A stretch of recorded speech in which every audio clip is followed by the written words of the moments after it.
Hello, everyone, and welcome to the Textiles Podcast. I'm your host, Bboy Tranquil, representing Clean North Bradford. Very excited today to be doing our first podcast, and we've got an amazing guest. This guy is an absolute legend for the UK, and we're so happy to have him in our city for a week. He's doing an artist in residence, training with us, going around our community, and helping the people within the scene, and people we work with. So it's amazing to have him. Now he's none other than the legend Bboy Lil Tim. Give it up, everyone. What's up, people? How you doing? Big respect, big respect. I'm also joined today by my co-host, bgirl Labyrinth, representing the Clean North crew. Amazing to have her. Every time we do one of these podcasts, we'll introduce you to another member of the Clean North crew, so you get to know our crew, our city, and how we represent. But she's an amazing bgirl, representing for Bradford for many years, and it's great to have her. She's going to be asking some questions to Tim. Now, for me, Tim's been one of those guys within the scene who I've looked up to for many years, and I watched him since I started, and he's represented all over the globe, and at a high level, and he's always someone who's supporting the scene. He's like a pillar in the community as well, so it's great to have him. And although I know a lot about him, I know some of you guys might not know him, so I'm going to get him to introduce himself a little bit, just tell you about how long he's been breaking, where he's from, and just give you a little bit of insight. So yeah, well, Lil Tim, great to have you, man. Thank you very much. Thank you. It's cool, man. It's cool. So, yeah. So, how long have you been breaking? Like, where did you start? So I started breaking, I think about 83. Oh no, that's when I got first introduced to hip hop, and that's when I got, and I saw the elements, saw breaking, and it got me hooked from there. So, Man, yeah. Like 4 years, 41 years. something like that. That's incredible, though. That's incredible. Yeah. So, and yeah, like, what was it like when you started? Was that the height of when it came over here, or was that a little bit after when it first sort of came into breaking? It's like when it came over here, and it was everywhere. It was everywhere. And at the time, my friend had cable, and that's when I saw it. And after that, you see it on TV and adverts and stuff like that. Yeah. Yeah. Where was the sort of the main place in the UK when you was coming up that you kind of aspired to? Like, what city was killing it the most back in the day? Okay, so I used to go to this place in Bournemouth. It was like an under 18s night called Madison's. Oh, right, yeah. Madison Joe's in Bournemouth. And that's where, like, you got Seconds and I'm Born to Rock.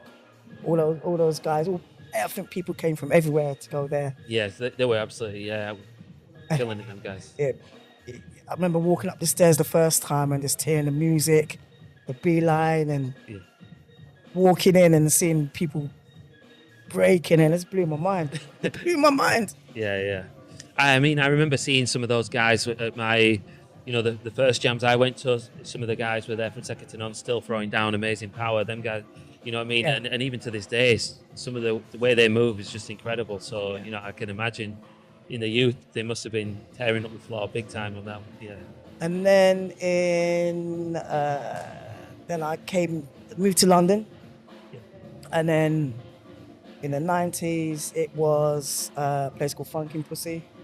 That's in Covent Garden. Used to go there Saturday night, and people came from all over the place. Hooch run it with DJ Dump. That was crazy as well. The atmosphere there was crazy. Good, so good. Now, I wish I could have been part of that time. Yeah, for sure. So, we're going to have 3 questions, and hopefully these questions just give you some insights into how Tim's thinking about things. And, it's important to us to hear what he has to say. And, so we want to spread that out to the rest of the scene, so you can, hear what he has to say and get that knowledge, that experience, and, get that perspective as well. First of all, Tim, great to have you. Thank you very much. I want to know, I know other people are going to want to know, what do you think of the current scene? Wow, there's some amazing talent right now, and definitely going from strength to strength. Do you have any worries, any concerns, highlights? Wow, it's like there's pockets of people doing some real good stuff. Yeah. Just wish they could have more funds and get to help the talent, nurture the talent. Yeah, not enough. because Why? funds does definitely help to, inject life into what everyone's doing as well. Yeah, So it's and Yes. some places have a bit more than others as well. Yeah, some places Yeah, yeah. have others, and some people get funding, or I don't think they deserve funding, but that's okay. yeah. That's all right, that's all right. But there are people out there working real hard for the breaking community and putting on jams and going into schools and universities and prisons and all those kinds of things. It's Yeah, a yeah. real Yeah, element yeah. of hip hop, the essence of hip hop. Yeah, you got to get it to the people, definitely. When it comes to hip hop, it's important to get into the community, as well as doing events and things. It's speaking to the streets, like, 10 Ton, been doing Yep. that for years. Yep. And, he's passed that on to us in Bradford as well. And, so I hear what you're saying for sure. Yeah, he used to get me up for his competitions, but I can't remember what 2007 I did or 2008 I did a jam with him 2-on-2. Yeah. Oh, yeah. And absolutely smashed. Yeah. That was fun. That was fun. Yeah, Yeah. that was real fun. That was fun. As you've already said, you've been dancing for a long time. Yeah. So, interested to know what keeps you motivated and what drives you to keep on dancing. Well, when I first started, I didn't know I was going to be here, if that makes sense. I didn't know I was going to be teaching in schools and Yeah. universities and going around the country or other countries and doing it. So that's kept me going. That's kept me going. And also meeting other people Yeah. doing the same thing, Yeah. Passing on the knowledge. So do you think it's important to just keep, like you said, meeting new people? They give you a bit more life every time you sort of. Yeah. Because if you stay in one place, get stagnant. So you have to reach out. And Yeah, it because gives you a new. some big breakers just stay. They don't venture out that much. And then the others you get traveling the globe. If you're fortunate enough to be able to travel. If you can't, just try and reach out and go somewhere. When you was younger, and what was the main motivation as a youth? My motivation when I was younger, I just loved to dance. Yeah.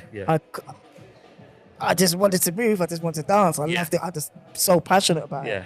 No, that's good, because I heard some of the old school cats. They mentioned they want to get girls, or they wanted to impress. You know what I mean? And that was like maybe their first, some of their first inspirations. And I've heard others say, they just, as soon as they seen the dance, they just love the dance. And Just hooks. Yeah. I can tell with the way you dance. Obviously, you have that passion for dance, and you can do other styles, which is crazy. Yeah. So you know what I mean? That's great. I had to do other styles. 'Cause I went to dance college, so I had to learn ballet, tap, modern, jazz, contemporary. But now you go to the universities. It's like you get a course. They learn how to put events on, all different styles. So they got it on a plate. They're so lucky. Yeah. You know what I mean? I wish I was You there now. yeah. I wish I was there. But it's good. But we had it different. So we would go into nightclubs and we would train and practice. Whereas now it's a little bit different.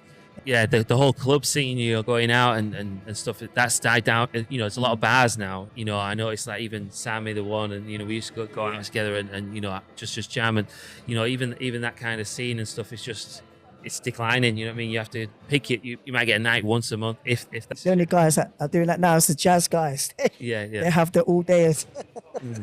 Yeah. But no, we put on community jams ourselves, and we try and catch that vibe. So Oh, that's great. Yeah, and you've got the Jingle Jam. we got the Jingle And- Jam, we had Battle of the Bboys, and we just had the Easter break. Yeah. So yeah. And they're becoming. I've seen the footage from some of them jams. It's a great jam you're running. So well done for that. I mean, I know people look forward to the Jingle Jam. We're yet to get down there because London's not close to Bradford, but we will be hitting that for sure, definitely. Amazing. Contrary to popular belief, Yeah. London is like it's down south, Bradford up north. Yeah, especially Not everyone's from international. London. Yeah. Because when we're traveling, everyone just says, "Oh, how's London?" They think London is the whole of the UK and different things. So, we always laugh about that. innit? Yeah, they're always like, so whereabouts in London are you from? Yeah. Yeah. But it's like I say, it's good to travel and Yeah, meet yeah. people because Definitely. you see different styles, how people throw down, how people put their throwdowns together. It's nice, and I learn something all the time. Yeah. I learn something all the time. I never stop learning. I've been watching you this week, you know, with your workshops as well, and you know, I've seen you the variation in the workshops you've done, and you know, the way you've approached some of the workshops is completely different from others. So you know, it's not like a copy and paste thing. You've got loads of, you know, loads of content, loads of feeling, and you know, Yeah. it's amazing to see. And you know, I can't help it. I want to get down. You know, what I mean, I haven't been able to. You know, as I'm watching it, I still want to get down. You know, what I mean, amazing. Definitely got your own way, own style of teaching, and a lot of emphasis on the rhythm. Yeah, Like a lot of emphasis on rhythm. And sometimes workshops, they're not. It can be a lot about moves, but this is. I feel like with yours, it's an emphasis on it's a dance first, and I mean, even the way that you do the warm up and whatnot. I feel like with your workshops, from the moment that you get in, it's go. yeah. I just want people to sit in that groove. Yeah. Once it's in that groove, you can come in and out of it, and I just think it helps. I think you break things down. From what I've seen as well, like you break things down really, really well. So if you've not been to a Lil Tim workshop, Yeah, definitely it recommend that. The way I teach is because when I was younger, I found it so hard to pick up things. Okay, yeah. So I think that's why I break things down the way I break things down. Yeah. So I want people to get it. So would you say when you started you wasn't a natural then? Would you say, or were you naturally ability, but just the teaching? I could freestyle. Yeah. I could freestyle for a year without stopping. But when it came to routines, I couldn't sequence things. I couldn't get it right. Yeah. I find So, it really difficult. Yeah, we find it like I noticed that as well. It's breakers who the routine side can be harder, but the Yeah. solo side they just pick it. or it's flipped. Some or the people other are really good with the routines, but the freestyle is difficult. Yeah. Yeah, definitely. And we're a solid crew, and you know, so we know the weaknesses and the sort of the weaknesses and strengths of our own crew. So it's definitely you know, that's right what you're saying for sure. I was also going to ask you, you know, you've been breaking like nearly 41 years. Yeah. And you know, has there been any things that have made you like hindered the journey, or you know, they've made you feel like, you know, I might want to give this up? No, it hasn't always been smooth sailing, but I'm still here. That's You can't take that passion away from me. You know who you are. yeah. Sometimes you don't feel like you're part of the scene. Okay. Yeah. And I think that happens to everybody. You think, oh, not part of the scene, not feeling welcome, or just, you know how it is. Yeah. For me, as personally, like injuries and that feeling that you're saying about, you know, not being part of things, that can be a real, you know, that's where I felt the most down at some. When you feel like an outsider type of thing. Yeah, like definitely. But what got you through? Was it just, especially when you felt outside? How did you get around that? Just trying to keep that passion. Yeah. I love music, love listening to music. I used to work out a lot. Yeah. And then, you know what? I didn't. Yeah. And I put on weight. Yeah. Yeah. And that's when I got injuries, you know? I got injuries. I didn't look after myself. But now I slimmed down a little bit. And I'm good. My mind's focused. Yeah. And I've got other bows to my... or other strings to my bow, should I say? Yeah. Diversifying, you know. Yeah. You do massages, video, Massage, yeah. you know, videography. Still around breaking as well. And yeah. Everything creative. So Tim, what are you hoping to achieve in the next few years? You know what? I want to get even more fitter. I'm the That's dope. same age as hip hop, yo. That's the Yeah. No, I want to. I want to do a 2-on-2. I want to do a battle. I just want to throw down. You know what I mean? Let people see that I'm still about and I can still do something. You know? Yeah. I'm gonna get better at like what I'm doing sports massage. Just want to take it to another level because being a dancer and being injured myself, I understand the journey of when you're injured and you can't dance and how it affects you. And yeah. Yeah, no, I think that's amazing, and you know, I hear a lot of people, you know, even myself, I've said it, you know, I feel a bit like old, and you know, but then I feel like, you know, the way you move and the way you're dancing and you're being, you know, in 50s, it's incredible. Do you know what I mean? And you saying you still want to battle and you still want to get there, that's inspirational Yeah, to me, for sure. And it just, you know, I see that generation, you know, still killing it. You know, we had Lords of the Floor recently, and just watching some of the people who were originally in it and watching them battle again. It's just, man, that's Can be what it's done. about for Oh, sure. yeah, it can be done. Yeah. It can be done. I would have loved to see you there. I thought, you know, I mean, I would have loved to see you represent that. You know what I mean? I mean, saw Little Caesar last year at what event was it? Oh, my brain's gone. Ed's gonna kill me. Ground Zero. It was Ground Zero event. Yeah. Caesar was judging. He's still crazy Amazing, fast and very fit. Yeah. We was in bgirls City as well when we Oh, saw the 40s and up and 40 up, I was 40 going and up's just, and I feel like the age, you know, age is really nothing but a number because, you know, some of the speed of them guys is just incredible, isn't it? You know. mindset, you know. Yeah. Yeah.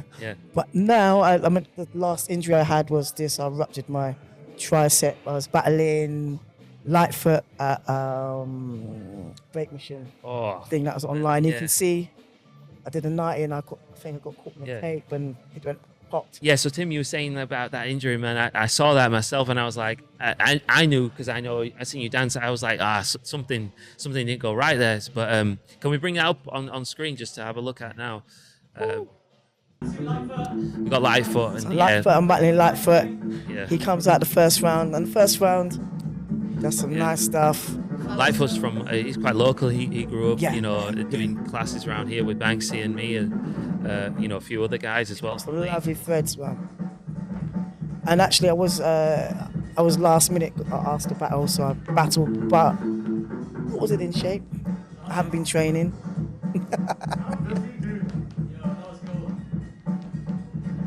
And was there an audience for this battle? No, it was during COVID. So they- yeah. So I come in, do a little slide with elbows, Sick. and I thought, this would still look something saying. Look at this. Nice. Oh. Oh, that was dope.